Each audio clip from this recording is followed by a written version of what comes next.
I said he was just paranoid until he showed me the photos. I've always thought I was good at deflecting the truth. I even earned a title amongst my friends. I remember those days when I would tell them just how easily I deflected and made something which was my fault, someone else's especially in my relationships, and they would hail me and make me feel even more proud of myself for what I've done. But this time, I wish I had gone on my knees that instant and begged him to stay. I wish I hadn't looked at him dead in the eye and lied. I wished I had known earlier that he had those pictures. Maybe things would have been different right now. Maybe I wouldn't be here typing this and wishing I had done things differently. My boyfriend of 3 years, Mike, decided to end our relationship, and not only end it, he canceled our wedding plans and humiliated me right there in front of my family. What was supposed to be my most beautiful night became the most horrible one for me. I mean, he was supposed to be proposing to me that night, but now that I think of it, I think Mike, who had never been careless since I've known him, had dropped that ring where I could see it. He had made sure I knew he was going to propose to me before dropping that bomb on me. I remember my exact words to him that night. I had been irritated when, instead of dropping down on one knee and proposing to me after calling the attention of everyone, he had asked me that question. So I told him he was being paranoid, and Elle also lied. And instead of Mike trusting and believing me like he had always done in the past, he didn't let this one go. I remember how he had asked me again, and when I repeated those same exact words, Mike had shown me those pictures. Well, not me alone, but everyone who was there, including my parents and my friends. It's so horrible remembering all the good times, and then how hurtful that I let my selfishness ruin me to the point of no return. I met Mike 4 years ago, and it didn't take until a year after meeting before we started dating. Mike had liked me from the start, but I was not ready then for a relationship with him, and that was only because I was still frolicking around with my boyfriend then, Eric, who eventually made away with all my savings with his pregnant girlfriend. I gave Mike a chance after that, and things were really great between us. Mike is this loving, kind, and very patient man. He treated me with so much care that I didn't know what to do with it. He would buy me gifts almost every time we saw, and I spent most of my days at his place, even though I had my apartment. Mike was quite comfortable and spent money on me, which made me like him even more. And because I knew just how much he loved me, it made me become so arrogant. I was always bragging about how much he loved me and how he couldn't go a single day without me. I would even purposely pick fights with him, knowing he would come looking for me so we could sort things out. On most days, he ended up apologizing even for things he didn't do. Honestly, Mike wasn't a simpleton like most of you would think now. He just was really intentional about us solving our problems immediately they came up. But I took advantage of that, a lot of times. On some days when I feel the need to brag, I would pick up a fight with Mike over something random and watch my phone ring while I was with my friends so they could see just how much influence I had in my relationship. And I didn't only lie to Mike whenever we had an argument. I also lied several other times because of something I was doing, or rather some people I was seeing in secret. I cheated on Mike a few times with other men. Most of them were random men that I didn't want anything to do with other than have sex, and they were usually men I met at the club that I frequented with my friends. It was harmless, just a casual fling, nothing more than that. And my friends, or should I call them my supposed friends now, they were my biggest hype women. They encouraged me. They lied for me to Mike when I needed them to. I was always at their place, when I wasn't at my own place or at Mike's. When in truth, we had either gone our separate ways, mostly because I go back to my apartment with the stranger to have a good time, or they take me back to their own place. It never was a problem. I thought it was extremely normal to live a double life like that. I thought it was just me having fun until I had to settle down in marriage. I didn't exactly have a 9-to-5 kind of job. My job was mostly remote, so I could work from anywhere, but because of how inconsistent I was at my job, I eventually lost it, but I wasn't even worried because Mike was always sorting out my bills. Even when I had to refund a client a huge amount of money because I did a terrible job, and the company I worked for had sued me for it after firing me. I told Mike that I wanted to start up a business, and when he gave me the money, I paid off my debt and ended up lying to Mike that I fell for a scam. My random hookups at the club stopped after 2 years of being in a relationship with Mike, and it wasn't because I finally felt guilty or wanted to stop what I was doing. It was because I met him. Sam, my boyfriend's friend. The crazy thing is, I have always known Sam because I met him on the same day that I met Mike. Although Mike had caught my interest immediately, even though I still played around with him for a while before saying yes. Sam had been married at that time too, which certainly made him off limits, aside his unimpressive looks. My friends and I had always secretly joked about his weird face structure and hoped that all his kids looked like his wife, who was so beautiful. Clarice was pregnant with their second child when I met Mike, and then 4 months ago, she got pregnant with their third child, and it seemed that was where the trouble started. Sam started to complain to Mike about how boring his sexual life had become since the kids came into the mix, and how his now pregnant wife is so frightened to do anything too sexual that would harm the baby, even though that wasn't their first child. Mike never told me these things. Sam had never particularly hidden his thoughts of his wife when he was around us, except his wife was with him. I really didn't mean for anything between Sam and I to happen. Things just happened so fast and spiraled out of control after that. Sam, in an attempt to relieve his sexual tension, had gone to a club which coincidentally happened to be the one I frequented. When he saw me there, he sat with my friends and I, and even joined in their selective appraisal of different men and women in the club. Something changed for both of us that night. It wasn't about feelings, but I found myself getting way more interested in Sam than I ever was. And I was even feeling jealous when he flirted so well with my friends. He retained his boundary around me, though, as if he was afraid to cross the line with me. But I wanted him to cross the line and wink at me or say the right words he was using to swoon my friends. That night, nothing happened between Sam and I. In fact, he had gone with one of my friends to her apartment, and she wouldn't stop praising his sexual prowess when we met again. I became really jealous. And desperate, too. I wanted to know what it was like to be with Sam and confirm if what my friend says was true. My opportunity came when Sam came around to Mike's apartment 2 days later. Mike had just left for an emergency work situation, and I was home alone when he came. I knew that Mike also had the intention of getting close to me too, when instead of leaving when he heard Mike wasn't home, he came in and asked if he could get a drink. After I gave him a beer, he sat with me in the kitchen and begged me not to tell Mike about him being out in the club that night. I told I wouldn't if he did the same, and we both agreed. But instead of leaving after finishing his beer, he still stayed back and watched me. Silly me, who wanted him all along, put on a steamy show in the kitchen, bending over unnecessarily in my extremely short skirt and leaning over to the aisle to reach for ingredients so I could show off my breasts. It was obvious that Sam was very much enjoying the show, and it was only when Mike came back home that the little seduction show stopped. Sam left after an hour of having a conversation with Mike, which literally revolved around his wife's refusal to do anything sexual because she was in her first trimester, and Mike reassuring him and telling him to be patient with her. 3 days after that day, Sam had visited the club again, and coincidentally, I was alone too. Truthfully, I was glad I was. I hadn't wanted my friends all over Sam again when I wanted him for myself, especially the one he had slept with the first time he met them. This time, I made sure Sam and I did something more. We crossed all boundaries that night. Our first time had been in a dark little corner in the club, because Sam hadn't wanted to wait to get somewhere more private. And because of how insatiable Sam was for sex, we still ended up in a hotel close to the club to continue where we stopped. I liked it. I liked every bit of it, how rough Sam was, how he was only so interested in his own pleasure than mine and was handling me like some sex worker. I thought it was amazing because watching him being rough made me even more turned on and pleased by anything. It wasn't like anything I've ever known with Mike. Mike was a gentle lover who didn't even like role plays. And he didn't even last as long as Sam did. Sam was almost like an animal in bed. I didn't know it was possible to get it up again after only an hour or even minutes after a round of sex. We had sex until my whole body was sore when I woke up that morning.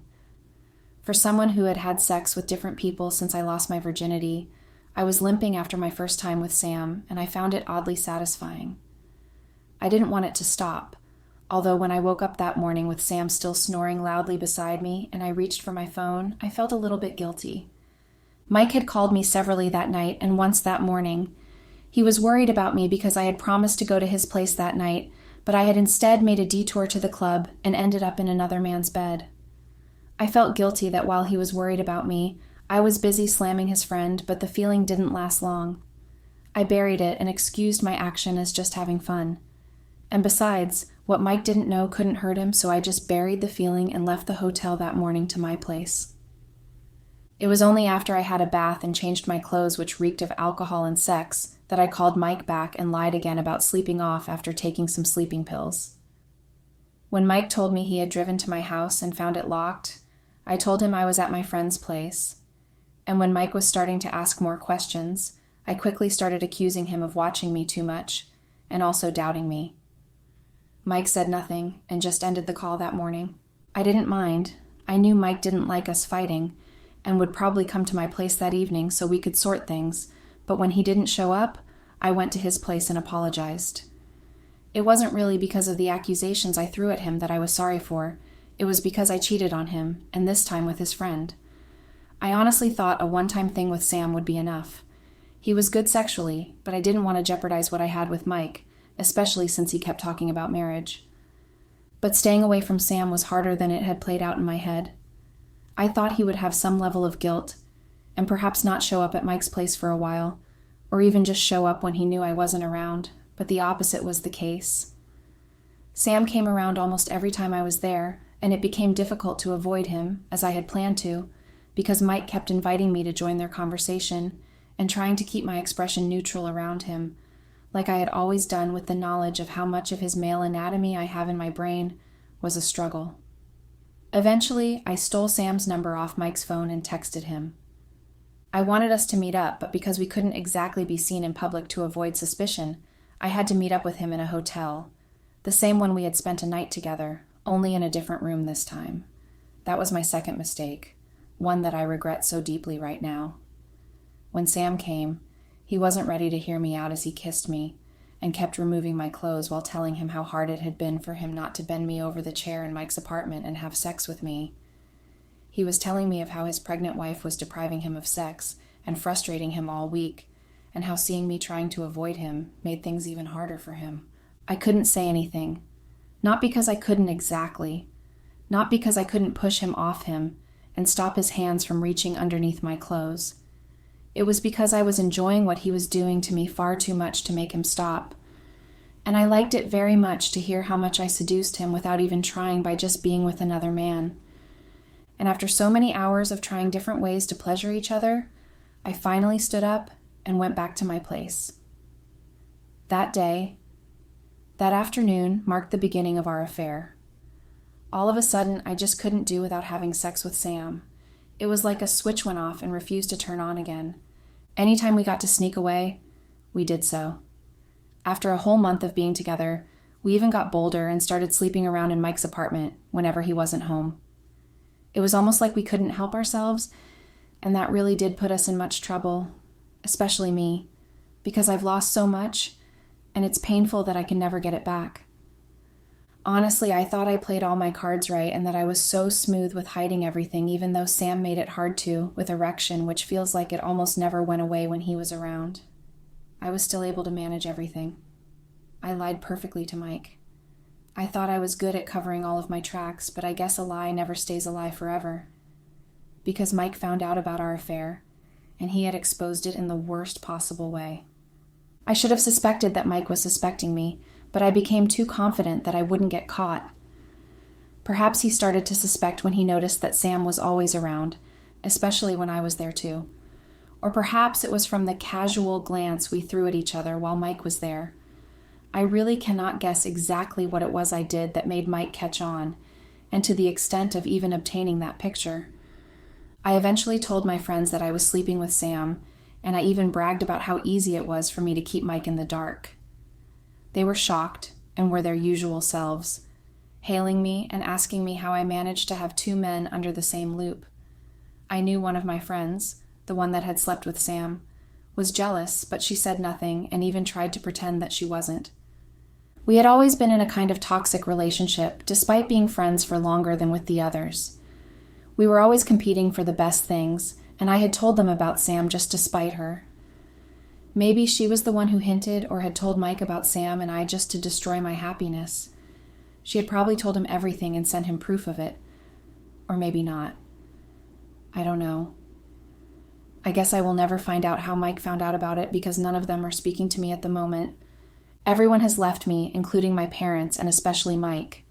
Even Sam, who was always eager to get in my pants, now stays away and even hates me, blaming me for everything that happened, especially his wife divorcing him and taking their kids away. Because I was so clueless and didn't know what Mike had planned for me.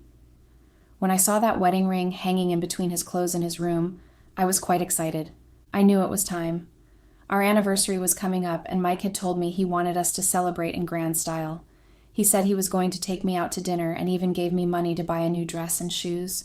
I was so happy, and I even told my friends about it. They were happy for me, but when I told Sam about it, he hadn't been glad, especially after I told him of my plans to stop sleeping around when I got married officially. He wanted to continue doing things the way we've been doing, but I refused. And to pacify him, I agreed to continue and only stop after the proposal, which I thought was going to happen in 2 weeks' time from that day. Sam and I continued sneaking around until the night before my big day. I remember being so excited for it. I thought about how I was going to be the life of the party with the beautiful ring I saw in Mike's wardrobe. I kept talking about marriage to Mike to give him a hint that my answer was definitely going to be yes that day. I didn't know that Mike had set up a trap for me, and I had fallen right into it. I knew that Mike must have invited my parents, but I didn't want to ask them, so I could pretend to be surprised on that day. But my friends had told me that he had invited them for that night, and Sam also told me the same.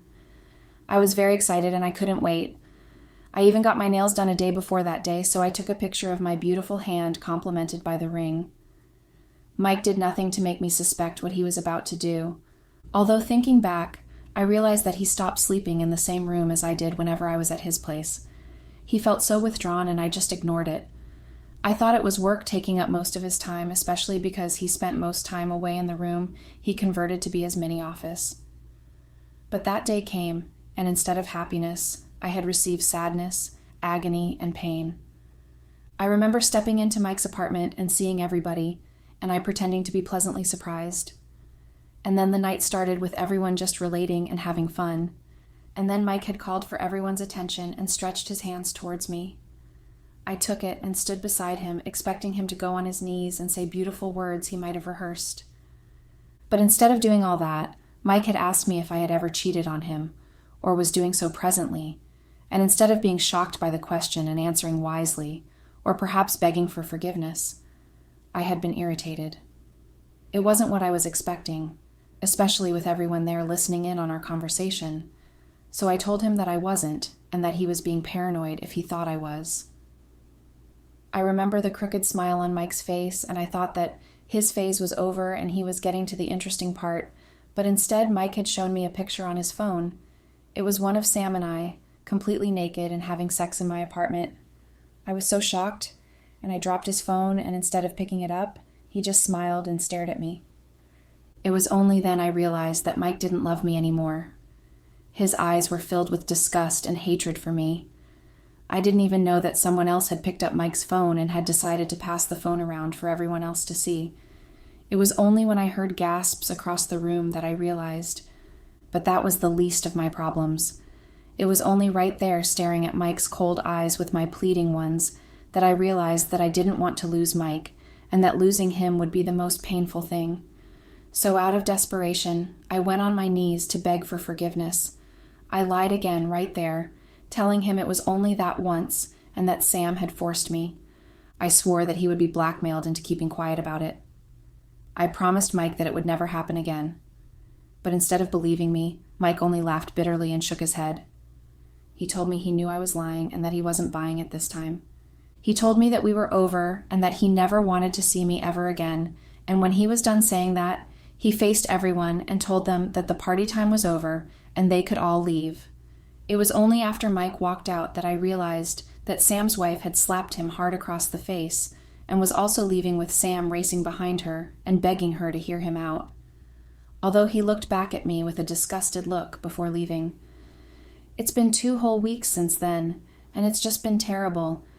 Everyone treats me like trash, and the most painful thing of all is that Mike has stayed true to his words of having nothing to do with me. He won't even pick my calls or reply to my texts, even though he sees them, and he is almost never at home whenever I visit. And even when he is, he ignores my cries and begging. My life is literally over, and all I can do now is regret. Regret my greedy choices and wish I had done things differently.